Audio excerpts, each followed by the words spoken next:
Morning, welcome to the report card. और आज हम लोग अकाउंटिंग इक्वेशन का पार्ट 2 करने वाले हैं। पहले पार्ट में हम लोग ने देखा मीनिंग कि अकाउंटिंग इक्वेशन का क्या मतलब है, ये जो इक्वेशन बनी कैसे बनी। आज उसी के बेसिस पे कुछ क्वेश्चंस करने वाले हैं। कुछ क्या, इनफैक्ट मैं एक ही क्वेश्चन कराऊंगा, सब कुछ तुम समझ जाओगे। इसके बाद जो डिफिकल्टी वाला लेवल क्वेश्चन होगा वो हम लोग नेक्स्ट वीडियो में सीखेंगे। आज के क्वेश्चन में बेसिक के साथ साथ कुछ इंपॉर्टेंट पॉइंट्स कवर करने वाले हैं।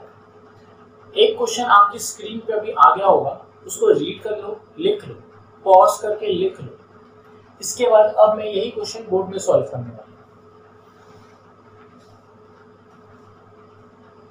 पहला पॉइंट है, Mohan commences business with cash. Mohan ने बिजनेस चालू किया और मोहन ने बिजनेस को 50,000 रुपीज कैश में दिया।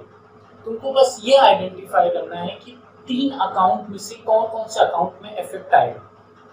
बिजनेस के पॉइंट ऑफ व्यू से सोचो तो बिजनेस के पास कैश आया और ओनर से आया, जिसको हम लोग कैपिटल कहते हैं। तो कैश और कैपिटल।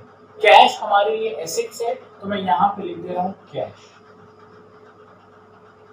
इसके अंदर लिख दे रहा हूँ 50,000, क्योंकि 50,000 हमारे बिजनेस में आएगा, फर्स्ट ट्रांजेक्शन। और दूसरा इफेक्ट जो होगा वो कैपिटल में होगा, कैपिटल भी इंक्रीज हो जाएगा। यहाँ पे इक्वल का साइन, लायबिलिटी में मैं डैश लगा दूं या 0 लिख दिया। जब इक्वेशन पहली हो जाएगी तो हर इक्वेशन के बाद एक बैलेंस निकाला जाएगा। कैसे? कुछ इस तरीके से यहाँ पे बैलेंस लिखेंगे और देखेंगे एसेट साइड का टोटल कितना अभी तक है, 50,000 इज इक्वल्स टू 0 प्लस 50,000। ये बैलेंस निकाल के छोड़ दिया। अब यहाँ पे सेकंड एडजस्टमेंट। सेकंड एडजस्टमेंट में लिखा है परचेज गुड्स और कैश। गुड्स परचेज किए हैं कैश में, आपके पास गुड्स आया और कैश गया। तो कौन से 2 अकाउंट में इफेक्ट पड़ेगा? पहला गुड्स, दूसरा कैश। गुड्स आया और गया क्या? कैश। अब गुड्स हमारे लिए एसेट है, लायबिलिटी है या कैपिटल है? तो गुड्स हमारे लिए एसेट्स है, तो मैं इसको एसेट साइड में ही यहाँ पे लिख देता हूँ। कैश के साथ साथ मैं क्या लिख दूँ यहाँ पे? गुड्स।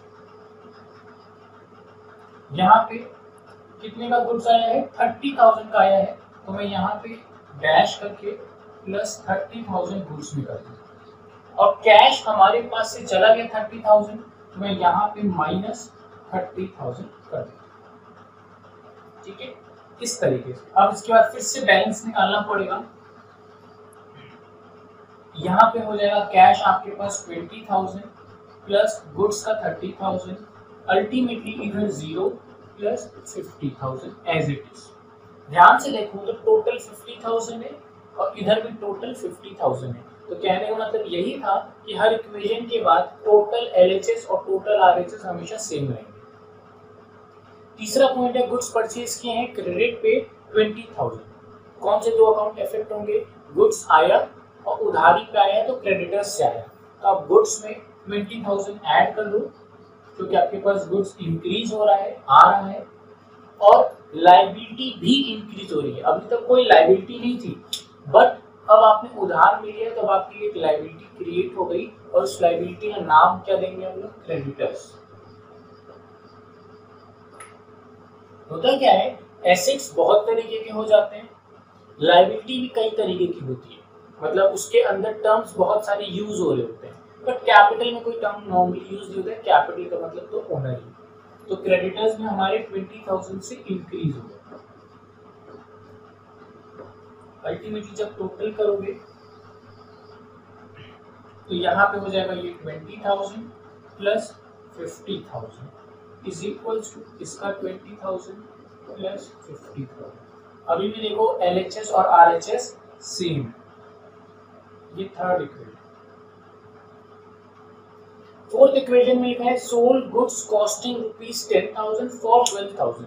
ये इंपॉर्टेंट पॉइंट है। गुड्स आपने बेचे, गुड्स की वैल्यू कितनी की? 10,000। आपने बेचे कितने के? 12,000। अब कौन कौन से अकाउंट में इफेक्ट आएगा, मैं इसको यहाँ पे लिख देता हूँ। आपके पास से गुड्स चले गए, तो मैंने गुड्स से 10,000 की गुड्स गए, तो 10,000 मैंने माइनस में लगा दिया। कैश आपके पास कितना आया होगा जब आप गुड्स बेचेंगे? तो 12,000 का कैश आया है। तो मैंने कैश में प्लस 12,000 लिख दिया। अब 10,000 की चीज 12,000 की बेचोगे तो 2,000 का मुनाफा भी तो होगा। ये मुनाफा यहाँ पे लिखोगे प्रॉफिट 2,000। पता तो है कि गुड्स एसेट के अंदर है, तो मैंने तो एसेट के अंदर गुड्स को लिख दिया, वो भी 10,000 से माइनस करके। इसी तरीके से कैश में मैंने 12,000 ऐड कर दिया। पर ये प्रॉफिट कहाँ जाएगा? इस प्रॉफिट को मैं बोलूंगा आइडेंटिफाई करो कि प्रॉफिट एसेट है या लायबिलिटी है या कैपिटल है, तो कहाँ जाएगा? तो देखो पूरी अकाउंट्स में, चाहे आप 11th में पढ़ रहे हो, चाहे 12th में पढ़े या आगे कभी भी पढ़े, 4 टर्म होते हैं, एसेट, लायबिलिटी, इनकम और एक्सपेंस। वैसे मैं यहाँ आगे बताता, जब हम लोग आगे नया चैप्टर स्टार्ट करते हैं जनरल एंट्री का, मैं उसमें बताता, या rules of debit and credit में भी ये चीज आएगी। तो 4 टर्म होते हैं, asset, liability, income and expense. Asset, liability, income, expense दोनों कैपिटल में जाते हैं। इनकम जुड़ जाएगी, आपकी इनकम है तो वो इंक्रीज होगी, एक्सपेंस घट जाएगा, सब्ट्रैक्ट होगा क्योंकि वो आपका खर्चा है। तो प्रॉफिट भी एक इनकम का ही पार्ट है और ये कहाँ चला जाएगा? कैपिटल में जुड़ जाएगा क्योंकि इंक्रीज कर रहा है, वेल्थ होगा। ये चीज याद रखना, 4 ही चीज होगी आगे भी। फिर इसके बाद हम लोग फाइनल इक्वेशन निकालेंगे। तो मेरे पास ज्यादा समय तो मैं बार बार बैलेंस नहीं निकालूंगा, मैं इसी के नीचे करता जाऊंगा। 5th पॉइंट है about furniture on credit. Furniture purchase किया गया है उधार पे, तो क्या क्या अकाउंट में इफेक्ट आएगा? फर्नीचर आया और उधारी मतलब लायबिलिटी बढ़ी, तो मैं एसेट में एक और एसेट क्रिएट कर दे रहा हूँ, फर्नीचर। कितने का फर्नीचर परचेज किया है? 2,000 का, तो मैं यहाँ पे 5th पॉइंट डाल के 2,000 ऐड कर दे रहा हूँ और लायबिलिटी में भी 2,000 में ऐड कर दे रहा हूँ। सिंपल सा ना। पेड कैश टू क्रेडिटर, आपने क्रेडिटर मतलब अपनी एक लायबिलिटी कम की तो आपके पास से कैश गया, पहला कम फर्क, दूसरा क्रेडिटर भी कम हो गया, लायबिलिटी भी कम हुई, तो आप कैश से माइनस करेंगे 15,000 और लायबिलिटी से भी माइनस करेंगे 15,000। तो हमेशा देख के चलो, हर केस में एलएचएस में भी जो इफेक्ट पड़ रहा है वही इफेक्ट आरएचएस में भी पड़ रहा है, अगर नहीं भी पड़ रहा है तो अल्टीमेटली इफेक्ट 0 आ रहा है। सैलरी पेड, अब यहीं पे पॉइंट रुकता है। सैलरी पेड, आपने किसी को सैलरी दी, आपकी जेब से पैसा चला गया, कैश चला गया, तो कैश अकाउंट से तो आप डिडक्ट कर दोगे, ये तो एक पॉइंट समझ में आ गया। दूसरा कौन सा अकाउंट इफेक्ट होगा?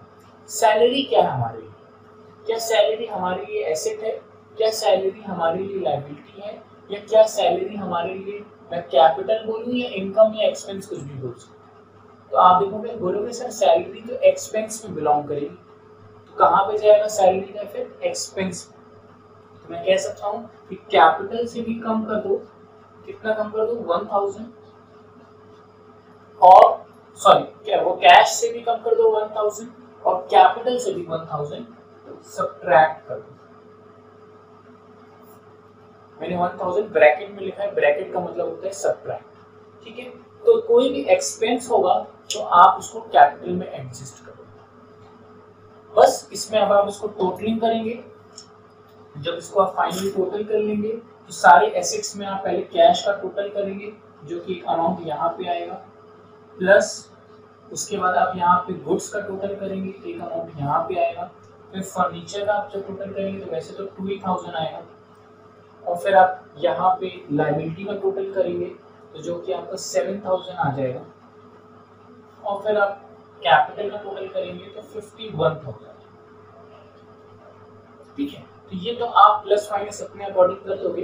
कॉन्सेप्ट की बात करूं तो इसी तरीके से आपको एग्जाम में क्वेश्चन करना है।